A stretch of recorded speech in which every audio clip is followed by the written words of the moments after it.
Hi guys, so this week we are talking about emphasis in art, and emphasis just means how are we bringing our attention to something in our artwork.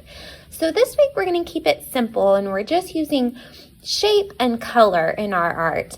And you will need two materials for this project. One, you will need a crayon of some kind or an oil pastel. And then two, you will also need some washable markers, and they do need to be washable for this project.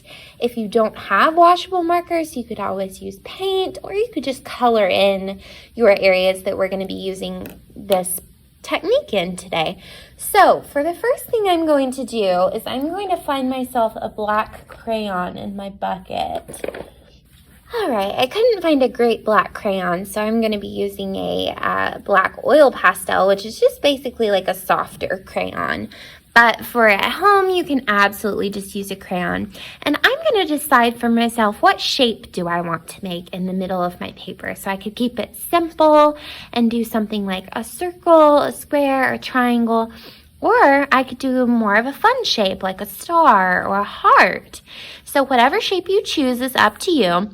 But how you're going to start this is by drawing one little version of that shape in the middle of your paper. So I'm just going to keep it simple today and do a circle. I'm going to draw one small circle in the middle of my paper. Then I'm going to take my finger and I'm going to measure how far apart I want my next circle. So we're going to be making concentric shapes today. Concentric is a word that means shapes inside of shapes inside of shapes. So I want these equally spaced. So I'm going to make a little mark on the other side of my finger so I can see how far away my circle needs to be. And then I'm going to draw another circle around my first circle. My hand is smearing my oil pastel a little bit, but it won't do that with your crayon. Then I'm going to do the same thing 2 more times, or maybe just 1 more time. I might not have room to do it 2 more times.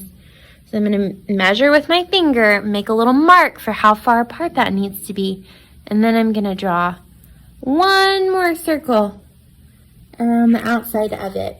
And depending on how big your first shape is, you might be able to fit 1 more before you get to the edge of your paper, or you might be done here.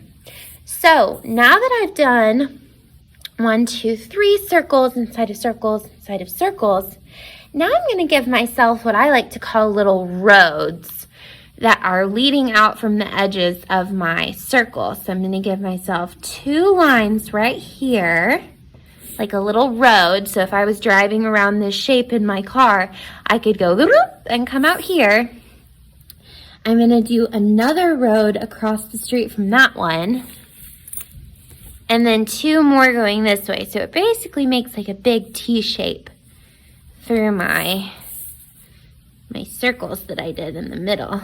These are my roads that my color is going to travel on. Now what I want to do is I'm going to add some color, and you can basically use whatever colors you want. We've talked a lot about color this year. So we talked about the primary colors, how red, yellow, and blue are our 3 primary colors. And then if I mix those colors together, I get my secondary colors. Like if I mix red and yellow, I get orange. So I'm going to be using 4 colors that I just really like today. I thought these colors looked nice with each other.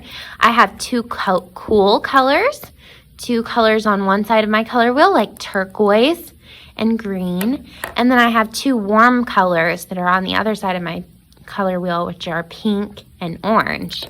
And again, I'm making sure that these are washable markers. If these are permanent markers, or if you only have permanent markers at home, this won't work with this technique.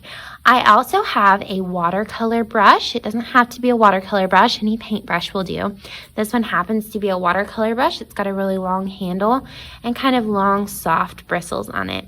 And I want to take this opportunity to talk about when we're painting, especially at school and we have our nice paintbrushes, we really want to take good care of our supplies. That's part of being good craftsmen, good artists.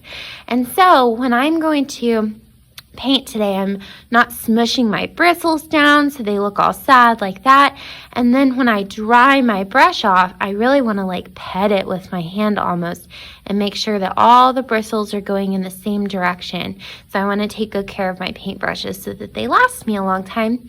And if you're painting at home with your own brush, I hope you want your paintbrush to last a long time too. So I have my washable markers, I have my paintbrush, and I also have a little bit of water. So now what I'm going to do is in between my crayon lines, I'm going to do a little bit of color.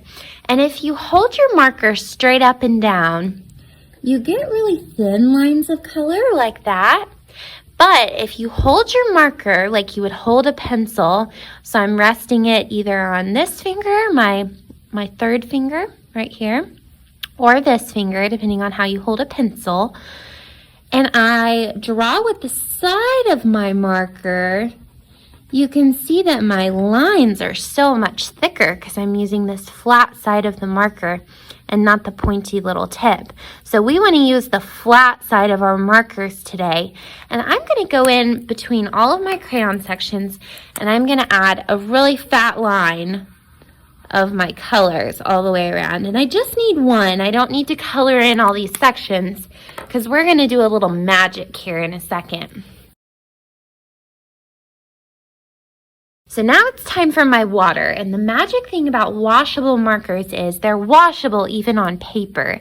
So if I take my brush and I really soak it in water so that it's dripping, and you can tell if you have enough water on your brush because if you touch it on the side of your container, it's going to drip back into the water. So you can tell that your brush is really loaded up with water.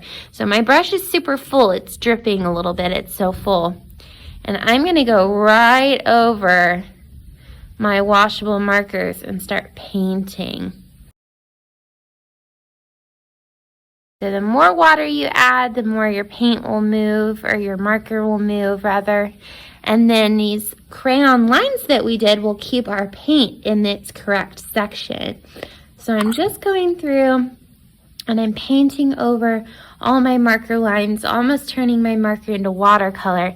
And you can see that ink is coming off and it's starting to turn my water kind of a turquoise color too. And even this orange line right here, I put so much water on it that it's kind of washing away.